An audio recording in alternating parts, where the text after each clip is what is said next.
I would like to call Sneaker Manohari from 10th class to tell about Bogi and Amrita teacher and then some children. అందరికీ శుభోదయం. ఈ రోజు భోగి పండుగ గురించి చెప్పబోతున్నాను. భోగి అంటే సుఖం, ఆనందం, భోగభాగ్యాలు అని అర్థం. ఈ పండుగ దక్షిణాది సంస్కృతిలో ఒక ముఖ్యమైన భాగం. ఇది చెడును తొలగించి మంచిని ఆహ్వానించడానికి ప్రతీక. భోగి పండుగ విశిష్టత: భోగి మంటలు.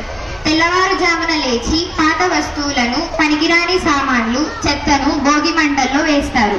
ఇది పాత కష్టాలను, ప్రతికూలతలను వదిలించుకొని కొత్త శక్తిని, సానుకూలతను పొందడానికి సంకేతం. ఉత్తరాయణ ప్రారంభం. దక్షిణాయనం ముగిసి ఉత్తరాయణం ప్రారంభమయ్యే ముందు ఈ పండుగ వస్తుంది.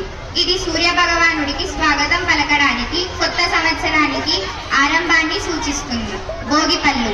పిల్లలు తలపై భోగి పళ్ళు, రేగుపళ్ళు, శనగలు, నాణెలు పోస్తారు.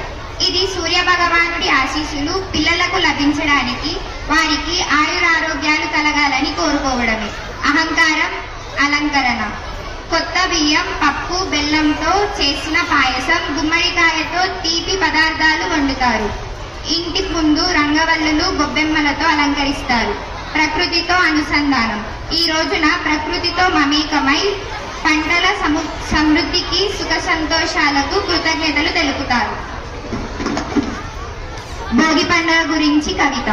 భోగి పళ్ళుగా మారే రేగిపళ్ళు, ముద్దుల చిన్నారుల చిరునవ్వులు, రంగు ముగ్గుల మధ్య గొప్పిళ్ళు, ఎక్కడ ఉన్నా మరువలేని మన పండుగలు.